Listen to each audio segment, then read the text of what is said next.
এখানে আমি ছোলার ডাল নিয়েছি, ছোলার ডালটাকে আমি প্রথমে সেদ্ধ করে নেব।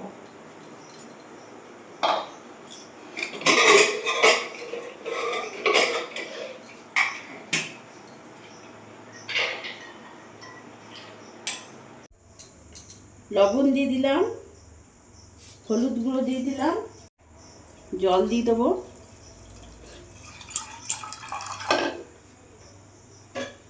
এবার ভালো করে সেদ্ধ করে নেব।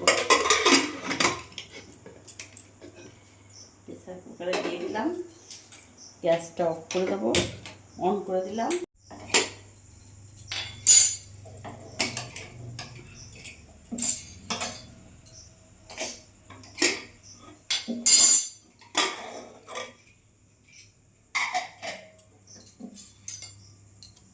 ছোলার ডালটা একেবারে সেদ্ধ হয়ে গেছে, এবার নামিয়ে ফেলবো।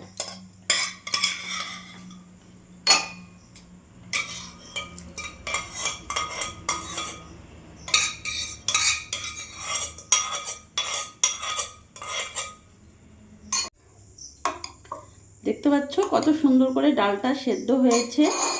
এবার এক পাশে আমি আদা গ্রেট করে নেব।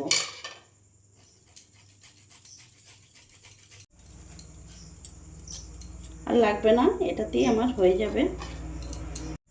গ্যাসটা ধরিয়ে নেব, কড়াইতে রিফাইন্ড অয়েল দিয়ে দেবো।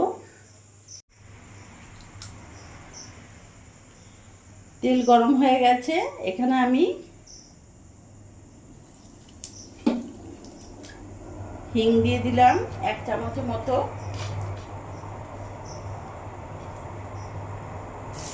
গ্রেট করা আদাটাও দিয়ে দিলাম,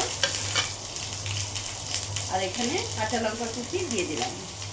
যেমন একটু ঝাল খাবে সেই হিসেবে কাঁচা লঙ্কা দেবে। গ্যাসের ফ্লেমটা একেবারে সিম আঁচ করে রাখবো, সিম আঁচেই ফোড়নটা ভাজতে হবে। অল্প একটু লবণ দেবো, কারণ সেদ্ধ করার সময় লবণ দিয়েছিলাম।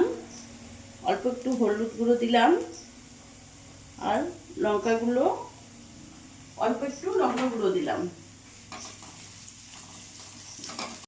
এরই মধ্যে এখন সেদ্ধ করা ডালটা পুরোটা দিয়ে দেবো।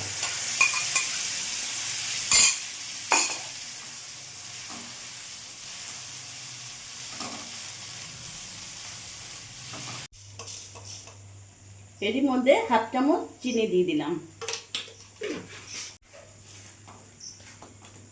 এবার ভালো করে পুরটাকে ভাজা ভাজা করে নেব।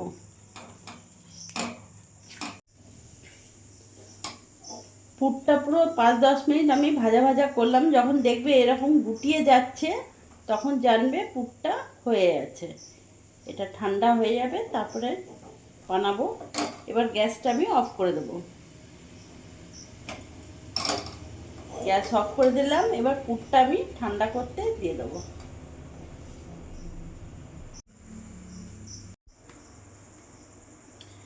এখানে আমি আটা নিয়ে নিলাম 2 বাটির মতো, আর ময়দা নিলাম 1 বাটি। আটা আর ময়দাটা আমি ভালো করে মিশিয়ে নিলাম। তোমরা চাইলে শুধু আটা দিয়েও করতে পারো, চাইলে শুধু ময়দা দিয়েও করতে পারো। আমি আটা ময়দা দুটো মিক্স করে করব। লবণ দিয়ে দিলাম 1/2 চামচের মতো, চিনি দিয়ে দিলাম 1/2 চামচের মতো, রিফাইন্ড অয়েল দিয়ে দিলাম। ভালো করে মিশিয়ে নেব।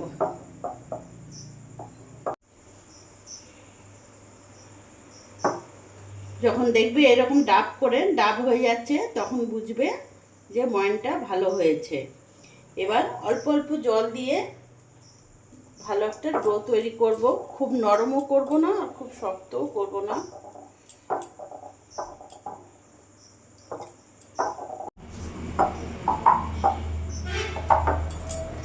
হাতে একটু রিফাইন্ড অয়েল নিয়ে নেব।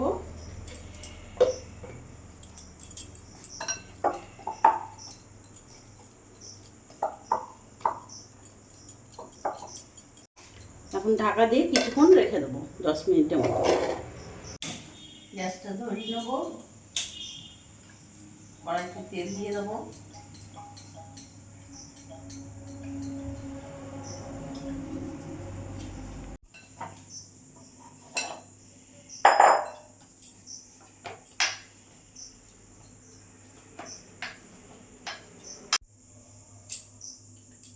ছোট করে লেচিগুলো কেটে নেব।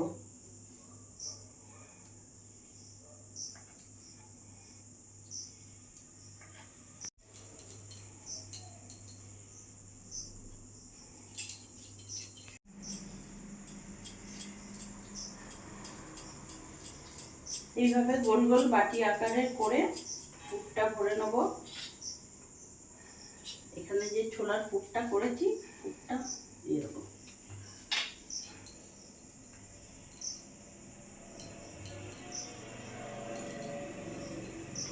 কম বেশি করে ভরে নেবে। এইভাবে চাপ দিলে চারিদিকে পুরটা ছড়িয়ে যাবে।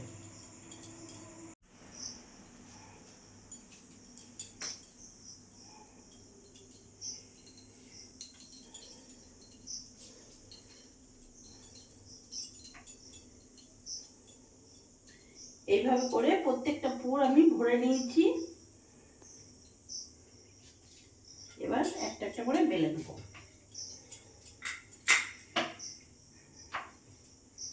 গ্যাসের ফ্লেমটা একটু বাড়িয়ে দেবো, ভালো করে গরম হোক।